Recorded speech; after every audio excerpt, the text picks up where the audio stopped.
کہ چھوٹے چھوٹے بچے بھی کہہ رہے ہیں کہ نبی کے جیسا ہے ہی کوئی نہیں، بابے تے شے ہی کوئی۔ اور وہ باتیں اس طرح کر رہے ہوتے ہیں کہ اللہ نے مجھے یوں کہا اور میں نے اللہ کو یوں کہا۔ پھر ابو میں رابعہ بصریہ کی بھی آپ گفتگو دیکھیں تذکرۃ الاولیاء میں، یہ سارے بابے ڈائریکٹ باتیں کر رہے ہوتے ہیں جس ہم آمنے سامنے بیٹھ کے باتیں کر رہے ہیں۔ خواب نہیں ہے، تعویل بھی نہیں ہو سکتی۔ خواب میں چلو ہو سکتا ہے کہ ان کو کوئی خواب نظر آ گیا، بے شک کوئی شیطان ہی آ گیا تو اس کی پھر بھی تعویل ممکن ہے، لیکن یہ بالکل آمنے سامنے بیٹھ کے باتیں کر رہے ہوتے ہیں۔ بیسیکلی یہ سب کے سب لوگ کوئی ذہنی مریض جسے حدیث میں مجنون کہا گیا ہے، یہ اسے مجذوب کہہ لیتے ہیں، کلندر کہہ لیتے ہیں، یہ سارے پاگل ہی تھے، سیدھی سی بات ہے۔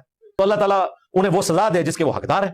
ہاں بالکل، ہمیں تو کوئی کسی ایسے شخص کے حق میں دعا کرنے کی ضرورت نہیں ہے جس نے اس امت کا بیڑا غرق کیا ہے۔ ہم اس کے لیے یہ کہتے ہیں کہ جس کا وہ حقدار ہے وہ کچھ اس کے ساتھ ہونا چاہیے۔ ابھی پتہ چل جاتا ہے کہ ذہنی مریض کون ہے، پاگل کون ہے۔ اسحاق فیصل آبادی صاحب جن کو مرزا اپنا بابا مانتا ہے، اس دور کا حسین کہتا ہے، نعوذ باللہ۔ لوگوں نے قدر نہیں کی مولانا اسحاق صاحب۔ آج دن ہے کہ ہم آج کے دور کے حسین کو یاد کریں۔ میں تو ان کو دور جدید کا حسین سمجھتا ہوں، مولانا اسحاق صاحب کو۔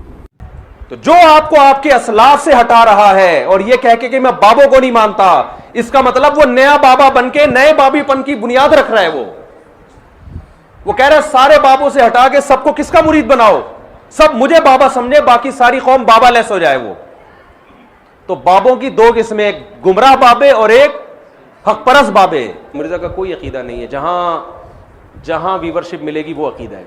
او بھائی، یہ اسلام لاوارث اور یتیم نہیں ہے کہ آج 15ویں صدی میں آپ کو کوئی انجینئر بتائے گا، کوئی پروفیسر بتائے گا۔ یہ وہی اسلام ہے جو محمود غزنوی کا اسلام تھا، جو ٹیپو سلطان کا اسلام تھا، جس پہ مغل بادشاہوں نے صدیوں ہندوستان پہ حکومت کی ہے، جو عالمگیر رحمت اللہ علیہ نے بر صغیر جس میں بنگلہ دیش، برما، پشاور، کوئٹہ، یہ سارے علاقے آتے تھے، اس میں جس میں عرب کنٹریز بھی، جو خلافت عثمانیہ کا اسلام تھا، 600 700 سال، 400، یعنی اگر آپ بہت طول دینا چاہیں تو 600 700 سال بنتی ہے، اور اس کو سمیٹنا چاہیں تو 400 سال، 350 سال کی وہ خلافت۔ اس سے پہلے خلافت تھی بنو عباس کی خلافت، اس میں بھی سارے قاضی حنفی، شافی، مالکی، حنبلی ہوا کرتے تھے۔ اس سے پہلے بنو امیہ کی خلافت، اس میں بھی زیادہ تر قاضی حنفی ہوا کرتے تھے۔ تو یہ جو آج جس اسلام کی بات ہو رہی ہے بھائی، یہ ایسا اسلام پیش کر رہے ہیں کہ آپ کو 1200-1300 سال کا اسلام غلط لگنے لگے گا۔ ہم جس طرح سے نماز پڑھ رہے ہیں نا رفع الیدین کے بغیر، میں رفع الیدین والی نماز بھی مانتا ہوں، لیکن رفع الیدین کے بغیر والی نماز بھی محمد صلی اللہ علیہ وسلم سے ثابت ہے، سند متواتر کے ساتھ۔ عبداللہ ابن مسعود رضی اللہ تعالیٰ عنہ بغیر رفع الیدین کے نماز پڑھتے تھے، ترمذی کی بالکل صحیح حدیث ہے، انہوں نے نبی کو ایسے پڑھتے ہوئے دیکھا۔ عبداللہ بن مسعود کے شاگرد علقمہ اور اسود رفع الیدین کے بغیر پڑھتے، ان کے شاگرد ابراہیم نخعی، ان کے شاگرد حماد الکوفی جو بخاری اور مسلم کے راویوں میں سے ہیں، ان کے شاگرد امام حنیفہ، اور پھر پورا کوفہ جہاں حضرت علی نے دارالخلافہ بنایا، پھر کوفہ مسلمانوں کا دارالخلافہ بنا، وہاں سے مجاہدین پوری دنیا میں جہاد کرنے گئے۔ حضرت عثمان کے دور میں جب عبداللہ بن مسعود کوفہ میں تھے تو حضرت عثمان کے دور میں بر صغیر میں اسلام آیا، پھر وہ پھیلتا چلا گیا، کابل فتح ہوا، پشاور میں اسلام آیا۔ تو وہ جو مجاہدین آئے تھے صرف تلواریں اور بم لے کے نہیں آئے تھے، وہ نمازیں لے کے بھی آئے تھے۔ جو نمازیں وہ پشاور میں لے کر آئے، 1000 سال سے زیادہ اسی طرح سے نماز بھی پڑھی جا رہی ہے، اسی طرح سے 20 رکعت تراویح بھی پڑھی جا رہی ہے۔ عورتوں کی نماز سمٹ کے آئی تھی، وہ اسی طرح سے سمٹ کے۔ یہ حدیث کی کتابیں تو بہت بعد میں لکھی گئی ہیں، پشاور میں اسلام حدیث کی کتابوں سے پہلے آیا ہے۔ تم کون سے اسلام کی بات کر رہے ہو؟ صدیوں سے وہ گھاس کھا رہے تھے وہ سارے لوگ بیٹھ کے۔ تو جو آپ کو آپ کے اسلاف سے ہٹا رہا ہے اور یہ کہہ کے کہ میں بابوں کو نہیں مانتا، اس کا مطلب وہ نیا بابا بن کے نئے بابی پن کی بنیاد رکھ رہا ہے۔ وہ کہہ رہا ہے سارے بابوں سے ہٹا کے سب کو کس کا مرید بناؤ، سب مجھے بابا سمجھے، باقی ساری قوم بابا لیس ہو جائے۔ وہ تو بابوں کی دو قسمیں، ایک گمراہ بابے اور ایک حق پرست بابے۔ بابوں کے بغیر آپ کو اسلام سمجھ میں نہیں آ سکتا۔ یہ جن حدیث کی کتابوں کے آپ حوالے دے رہے ہو، یہ بھی بابوں نے ہی لکھی ہیں، اور بابوں کے بغیر اسلام میں تصور نہیں ہے۔ اس کی میں دلیل قرآن سے دوں گا۔ قرآن کیا کہتا ہے کہ اللہ نے امیین میں ایک پیغمبر کو بھیجا، یعلمہم الکتاب والحکمہ، یہ پیغمبر صحابہ کو کتاب سکھائیں گے اور حکمت کی باتیں یعنی حدیث کیا کریں گے، بتائیں گے نہیں، بلکہ بولتے کیوں نہیں، تعلیم کہتے ہیں، بتانے کو نہیں کہتے، سکھانے کو کہتے ہیں۔ نبی نے قرآن پیش نہیں کیا، یارز علیہم الکتاب والحکمہ ہوتا پھر قرآن میں کہ یہ نبی ان کے سامنے قرآن اور حدیث پیش کر دیں گے. نہ نہ نہ بلکہ کیا کریں گے؟ بولتے کیوں نہیں بھائی؟ سکھائیں گے. حالانکہ صحابہ کی زبان عربی، ان کو قرآن اخپل طریقے سے خود سے سمجھ میں نہیں آ سکتا تھا، نہ حدیث، بلکہ قرآن نے کہا یہ کس سے سیکھیں گے؟ نبی سے. اب آپ بتاؤ، صحابہ نبی کے بغیر قرآن نہیں سیکھ سکتے، تو کیا تابعین صحابہ کے بغیر، یعنی جس نے نبی سے سیکھا ہو اس کے بغیر سیکھ سکتے تھے؟ تو تابعین کے بابے کون تھے؟ صحابہ. تابعین میں بڑا مقام ان کا ہوتا ہے جن کا تعلق بڑے صحابہ سے تھا. حالانکہ قرآن تو سب جانتے تھے، عربی تھی ان کی زبان بھائی، حدیث تو سب جانتے تھے، لیکن تابعین میں جب آپ اسماء الرجال کی کتابوں میں بحث کرتے ہو کس تابعی کا مقام بڑا ہے، تو جس کا بڑے صحابی سے تعلق اس کا مقام بڑا، اور جس نے بڑے صحابی کے ساتھ زیادہ وقت گزارا اس کا مقام اور زیادہ بڑا. تو تابعین نے صحابہ کو بابا بنایا ہے. علقمہ اور اسود نے عبداللہ بن مسعود کو بابا بنایا، اکرمہ نے حضرت عباس کو عبداللہ بن عباس کو بابا بنایا ہے، نافع اور سالم نے عبداللہ بن عمر کو بابا بنایا ہے. اس کے بعد تابعین پھر تبع تابعین کیا ڈائریکٹ قرآن و سنت سمجھ سکتے تھے؟ آپ اسماء الرجال کی کتابوں میں جاؤ نا، کسی تبع تابعی کا نام لکھ کے تحقیق کرو تو بتائیں گے انہوں نے کن کن سے علم حاصل کیا، کن کن سے قرآن و سنت کو سمجھا ہے. سمجھتے ہو بات کو؟ آپ جاہل بابوں کی مثالیں پیش کر کے لوگوں کو بابا لیس اگر بنا رہے ہو، اس کا مطلب آپ لوگوں کو قرآن و سنت کھلواڑ بنا رہے ہو. قرآن جس کے جو سمجھ میں آئے وہ قرآن و سنت کی تشریح شروع کر دے.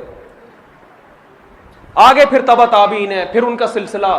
میں اپنی سند محمد صلی اللہ علیہ وسلم تک الحمدللہ پیش کر سکتا ہوں. ہمارے دینی مدارس میں جو طالب علم فارغ ہوتا ہے وہ بتا سکتا ہے ہم نے بخاری فلاں سے پڑھی، جس سے پڑھی انہوں نے بخاری کس سے پڑھی، انہوں نے کس سے پڑھی، انہوں نے کس سے پڑھی، یہ پورا سلسلہ امام بخاری تک، پھر امام بخاری کا سلسلہ محمد صلی اللہ علیہ وسلم تک.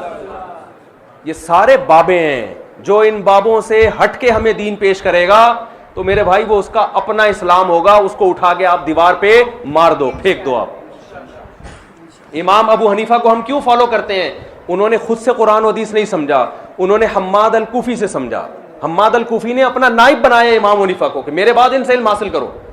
حماد الکوفی نے کس سے سمجھا؟ ابراہیم نخعی سے. انہوں نے علقمہ اور اسود سے، انہوں نے عبداللہ بن مسعود سے، انہوں نے محمد صلی اللہ علیہ وسلم سے. ہم قرآن جس سے پڑھتے ہیں قاری سے، اس کی سند ہماری نبی تک جا کے ملتی ہے. ہم حدیث جس سے پڑھتے ہیں، ہم فقہ جو پڑھتے ہیں فقہ، اس میں ہماری سند عبداللہ بن مسعود سے ملتی ہے. فقہ نام ہے قرآن و سنت سے مسائل نکالنے کا. میں نے جس استاد سے فقہ پڑھا ہے میں ان کی سند پیش کر سکتا ہوں.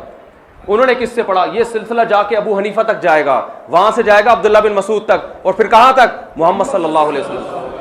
جتنے گمراہ لوگ ہیں نا آپ کو قرآن و سنت پیش کر رہے ہیں، ان سے آپ سلسلہ پوچھو کہ تم اپنا سلسلہ محمد صلی اللہ علیہ وسلم تک پہنچاؤ.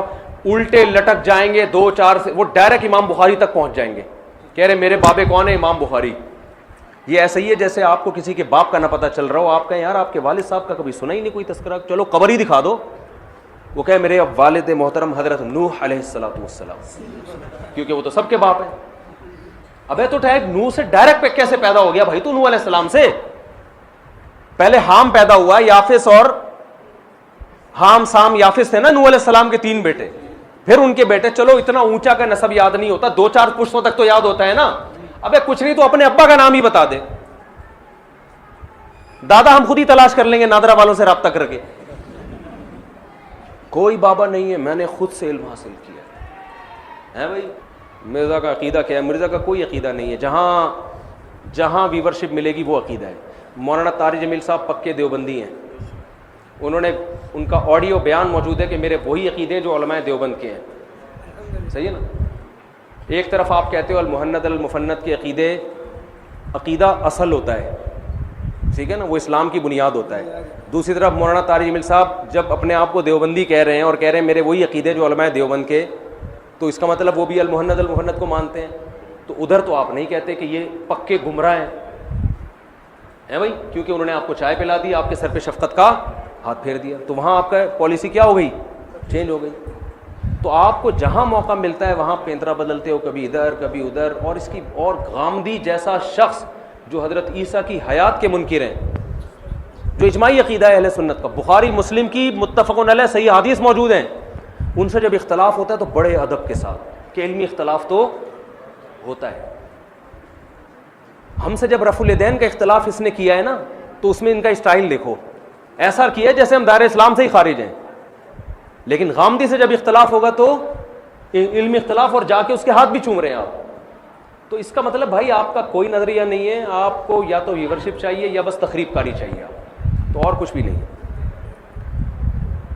رفع الیدین یہ کیا ہے بھائی؟ ثواب ہے گناہ ہے؟ یہ کیا لکھا ہوا ہے؟ رفع الیدین کا مسئلہ تو پھر بہت لمبا ہے، وہ تو میرا کلپ اس پہ ریکارڈ ہوئے ہوئے ہیں. دونوں چیزیں ثابت ہیں. امام حنیفہ کے نزدیک نہ کرنا افضل ہے، کیونکہ ان کی نظر میں نبی کی جو آخری نماز تھی رفع الیدین کے بغیر تھی. اس پہ بہت سارے دلائل ہیں، یوٹیوب پہ میرا کلپ اس بارے میں موجود ہے.